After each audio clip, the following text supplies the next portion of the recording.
My name is Geneviève Touvet. I'm a multidisciplinary artist from Ottawa, and I will be talking to you about my series, Lieblingsplitzer.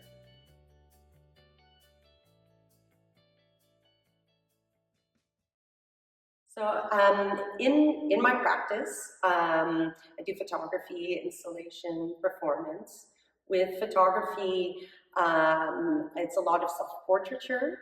Um, and with the Dion's, I like to have a focus on French-Canadian history, especially French-Canadian history that involves a woman's role. With the Dion quintuplets, it's based on archival images, and the images themselves are then hand tinted using a photo oil. In my work, I often do self-portraits, and it's a way for myself to connect with my subjects, but also to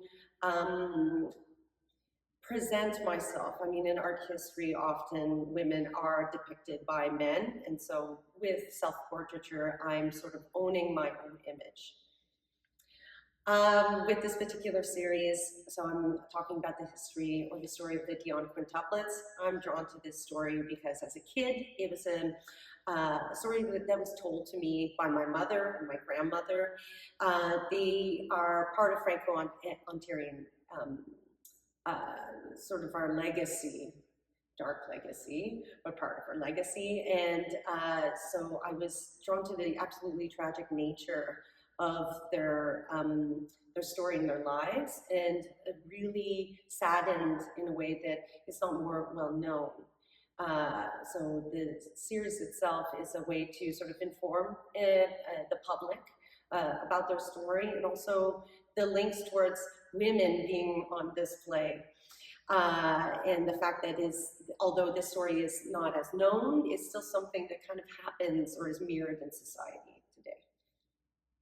So the Dion quintuplets, or the quints as they were known, as Cécile, Yvonne, Emilie, Marie, and Annette. So they were born in 1934 in the village of Corbeil, so they're Franco-Ontarian.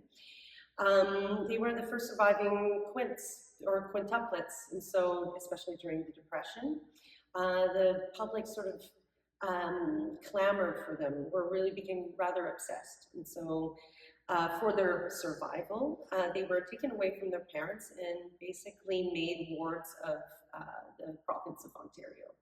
They were put in a house called Quintland, so a baby zoo. And essentially the public were invited to come and look at the girls play in their homes, but also in their back courtyard behind a darkened mesh. Sort of a lineup of people would just go and watch the girls play 3 times a day. Their whole home life was sterilized toys, regimented food. They studied the quints scientifically. The quintuplets were used to sell a great number of commercial products like soap or oats. They were in Hollywood films. They were in a film with Shirley Temple, you know, so, and they met the Queen.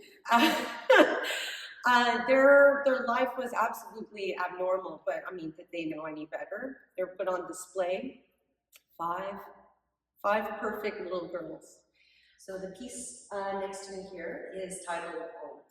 And as you can see, it's one of 5 in the series. Each girl in the photograph is a cardboard cutout, which represents the girls being used or depicted as dolls. And in this particular piece here, which I find really evocative, they are making shadow puppets on the wall. I mean, because it represents the stage of their life, but also, you know, they're caged birds, you know. In the piece itself, the wall is completely covered in feathers. And the checkered floor, sort of, again, to represent a stage, but also kind of like a little bit of a vaudeville sort of look. And you can see there's the curtain, again, alluding to sort of the theater of their lives. The image here that you see is titled Funérailles. Funérailles is a really grave example of the exploitation of the Dionne quintuplets. This represents Emilie's funeral, which again, this extremely private moment was extremely public. People were invited to go and view the body. So even in death, nothing was sacred, nothing was their own. The image, as you see here, is titled Communion. Communion is based on an archival image of the girls of their communion that was used as the cover page for Life magazine.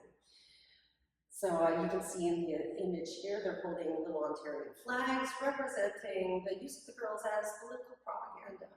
And of course, the on-air sign above them, sort of signifying, representing that their whole lives, they were on air.